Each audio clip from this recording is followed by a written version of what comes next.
রাহিম আসসালামু আলাইকুম রহমতুল্লাহি ওবরকাতু। সুপ্রিয় শিক্ষার্থীবৃন্দ, সম্মানিত অভিভাবকবৃন্দ, এই মুহূর্তে যারা আমার ক্লাসটি দেখছেন সবাইকে অনলাইন স্কুলের পক্ষ থেকে শুভেচ্ছা ও অভিনন্দন।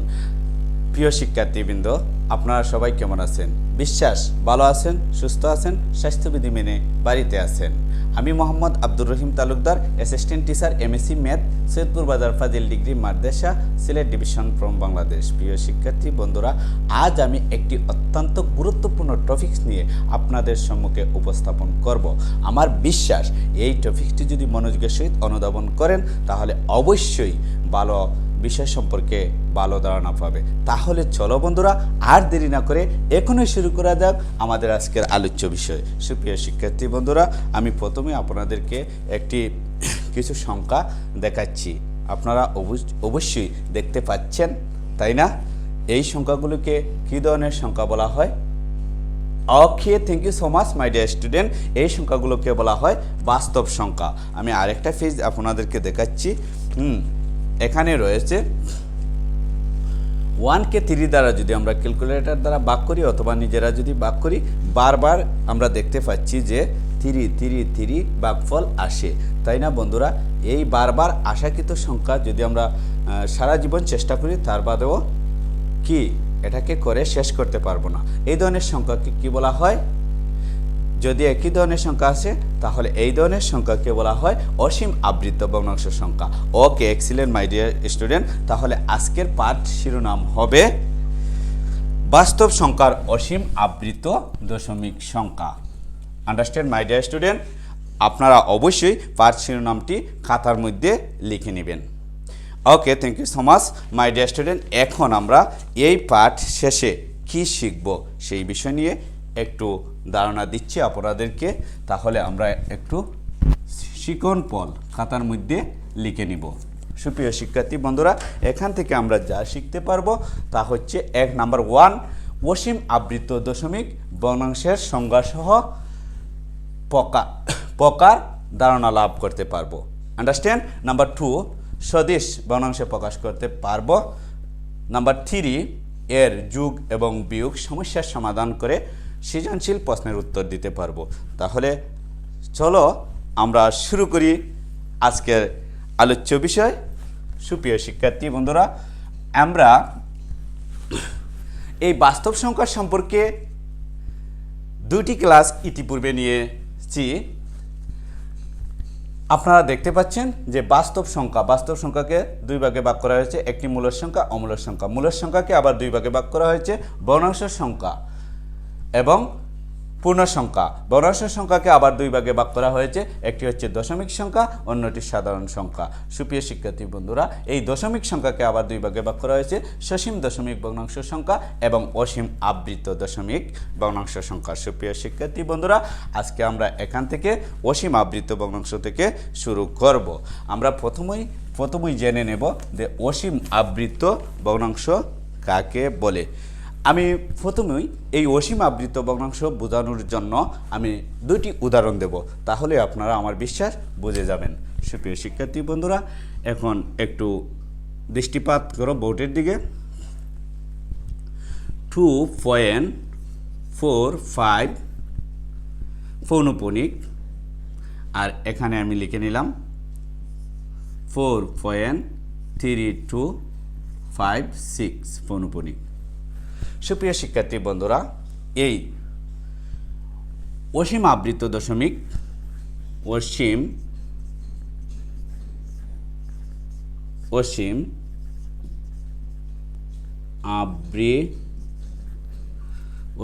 আবৃত দশমিক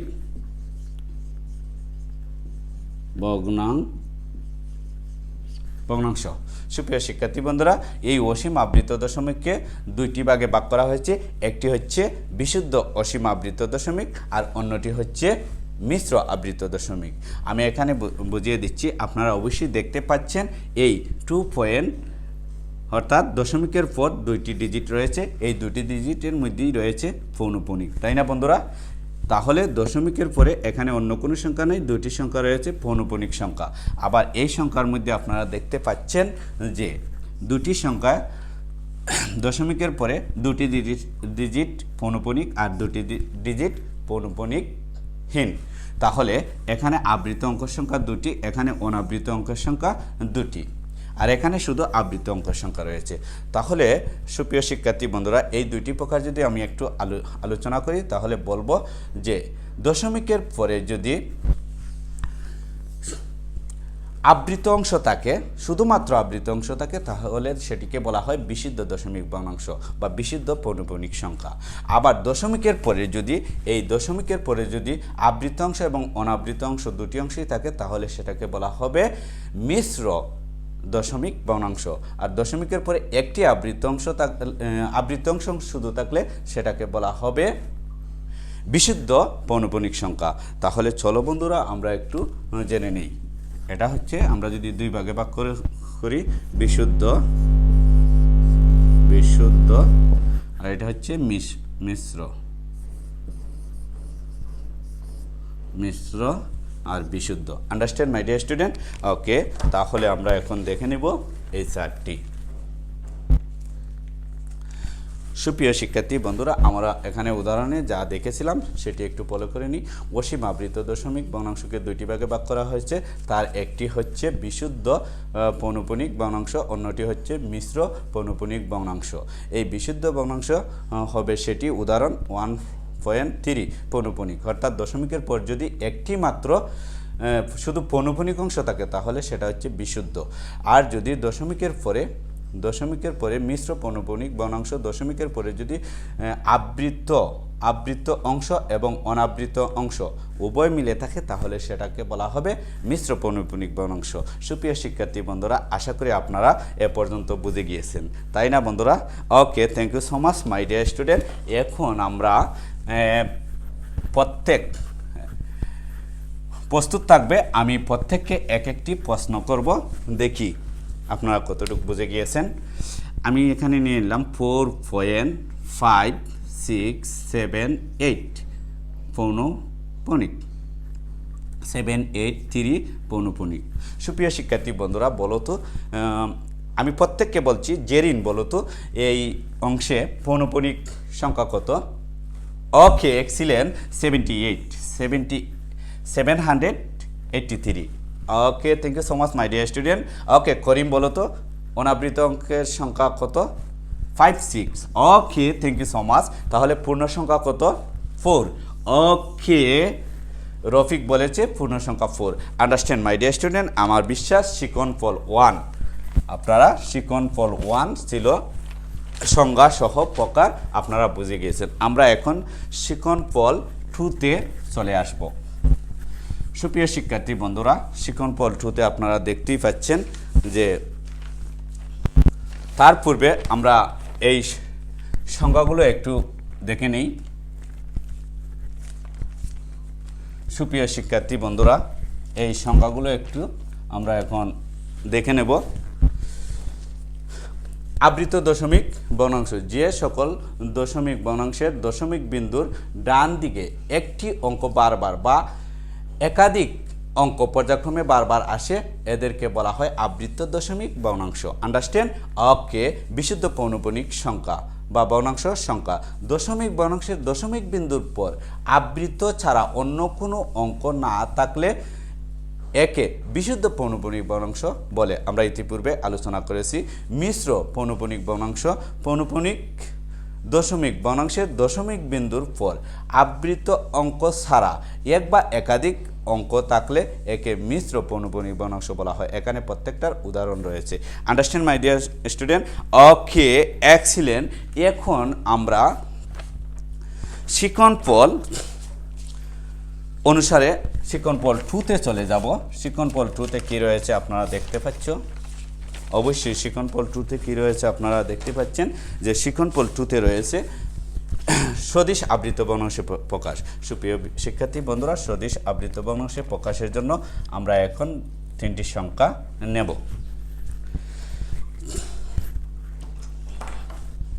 সদিশ আবৃত, শিকনফল 2তে রয়েছে সদিশ আবৃত ভগ্নাংশে প্রকাশ করো। সদিশ, আপনারা খাতার মধ্যে লিখে নেন। সদিশ আবৃত ভগ্নাংশে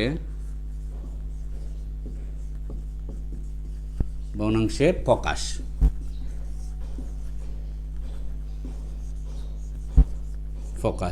সদিশ আবৃত ভগ্নাংশে প্রকাশ। সুপ্রিয় শিক্ষার্থী বন্ধুরা, সদিশ আবৃত ভগ্নাংশে প্রকাশ করার জন্য আমরা 3টি সংখ্যা এখান থেকে নিচ্ছি।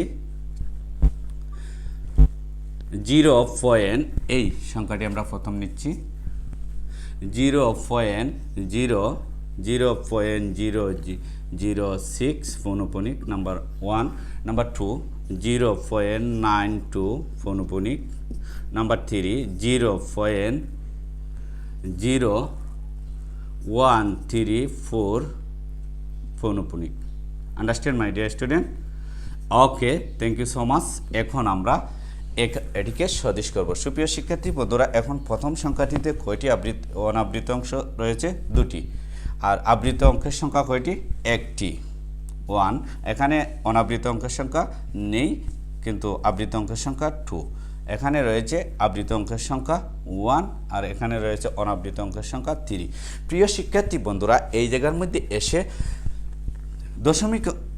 দশমিকের পরে এই সর্বোচ্চ অনাবৃত অঙ্কের সংখ্যা হবে, আর পৌনঃপুনিক অংশ হবে লসাগু করে। যেহেতু এখানে লসাগু যায় নেই, সুতরাং আমরা গুণ করে নেব 2 3 6, তাহলে এর লসাগু হচ্ছে 6। Understand my dear student? তাহলে এই পৌনঃপুনিকের অংশ হবে 6টি ডিজিট, আবৃত অংশে অনাবৃত অংশ হবে 2টি ডিজিট। এভাবে আমরা যোগ এবং বিয়োগ উভয়কেই সদিশ ভগ্নাংশে পরিবর্তন করে যোগ বিয়োগ করতে হয়। তাহলে চলো এখন আমরা সদিশ ভগ্নাংশে পরিবর্তন করি। 0.00666। আমরা একটি সংখ্যা যদি থাকে পৌনঃপুনিক, তাহলে যতবার প্রয়োজন মতো আমরা ততবার নিতে পারি। 66 পৌনঃপুনিক।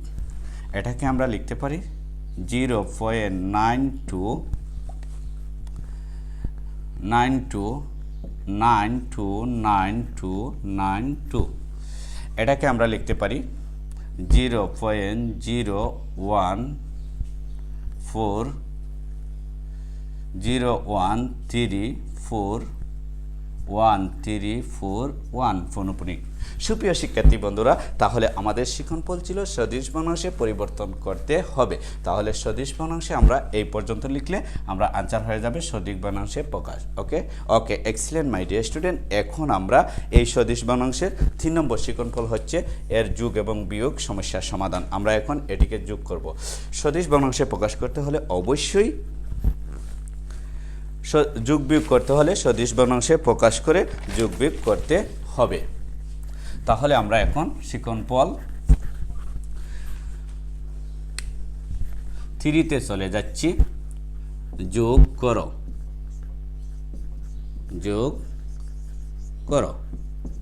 সুপ্রিয় শিক্ষার্থী বন্ধুরা, আমরা এটাকে যোগ করে নেব। তাহলে যোগ যদি করি, তাহলে এখানে হচ্ছে 9 পৌনঃপুনিক আছে,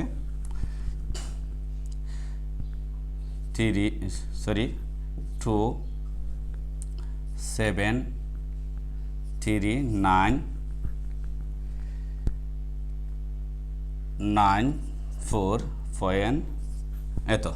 তাহলে এত হচ্ছে, এখানে আতের এক ছিল, পৌনঃপুনিকে যোগ বিয়োগ করার সময় এই আতের এককে যোগ করে নিতে হবে। তাহলে আতের এককে আমরা যদি যোগ করে নিই, তাহলে এখানে 1 হবে। এই অংশটি যোগ করে নেবে 0 0 3 7 9 3 9 4 0। তাহলে আমরা অবশ্যই যোগ বুঝে গিয়েছি। Okay, excellent my dear student, thank you so much. এখন আমরা আপনারা জোড়ায় বসে পড়ো। জোর সংখ্যায় জোড়া করবে 2 জন করে। এখন আমি একটা অঙ্ক দেব। এই অঙ্কটি হচ্ছে আপনারা জোড়ায় কাজ করবে। এই অঙ্কটি হচ্ছে 0.45 পৌনঃপুনিক, এটা যোগ 0.134 পৌনঃপুনিক। এটা আপনারা জোড়ায় বসে করো, 2 জন করে বসে এই অঙ্কটি করতে থাকো। Okay, thank you so much my dear student. এখন আমরা বিয়োগ অংশ দেখে নেব। সুপ্রিয় শিক্ষার্থী বন্ধুরা, বিয়োগ করার জন্য আমাদেরকে সদিশ করে নিতে হবে।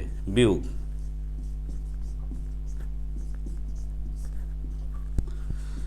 সুপ্রিয় শিক্ষার্থী বন্ধুরা, বিয়োগ করার জন্য আমরা দুটি সংখ্যা এমনিতেই নিয়ে নিলাম। 5.12 পৌনপুনিক 5.12 পৌনপুনিক 3.45 পৌনপুনিক। এটাকে যদি আমরা আগের মতো সিমিলারলি লিখি তাহলে হবে 5.121 পৌনপুনিক,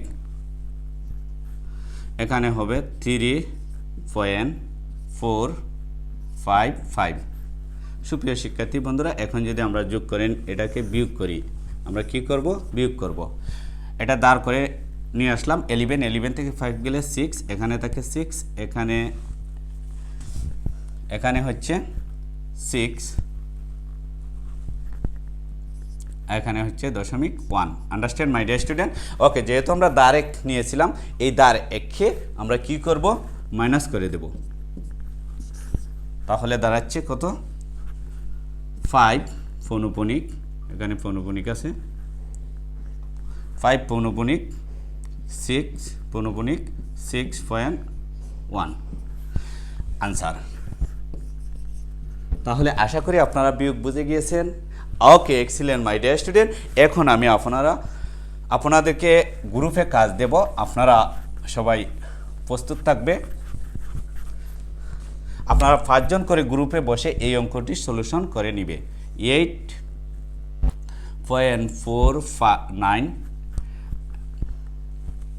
মাইনাস 5.356 পৌনপুনিক, এই অংশটার সলিউশন আপনারা গ্রুপে বসে করবে। Understand my dear student? Okay, thank you so much. এখন আমরা আপনাদেরকে একটি বাড়ির কাজ, সৃজনশীল প্রশ্ন দেব, সেটা আপনারা বাড়ি করে নিয়ে আসবে। বাড়ির কাজ, হোমওয়ার্ক।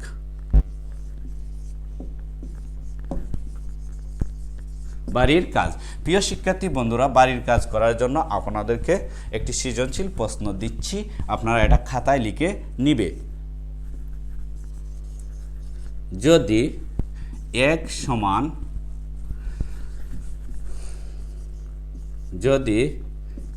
সমান 0.45 পৌনপুনিক এবং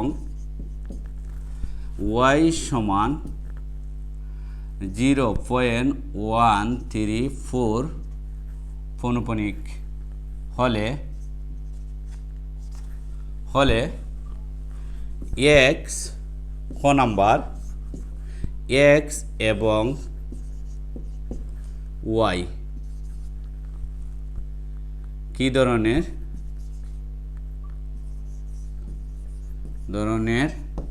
সংখ্যা, x এবং y কি ধরনের সংখ্যা, ক নাম্বার সংখ্যা এবং x এবং y কি ধরনের সংখ্যা এবং সদিশ করো। ক নাম্বার x প্লাস y সমান কত, গ নাম্বার x মাইনাস y সমান কত। Understand my dear student? আজকের এই সৃজনশীল প্রশ্নটি আমাদের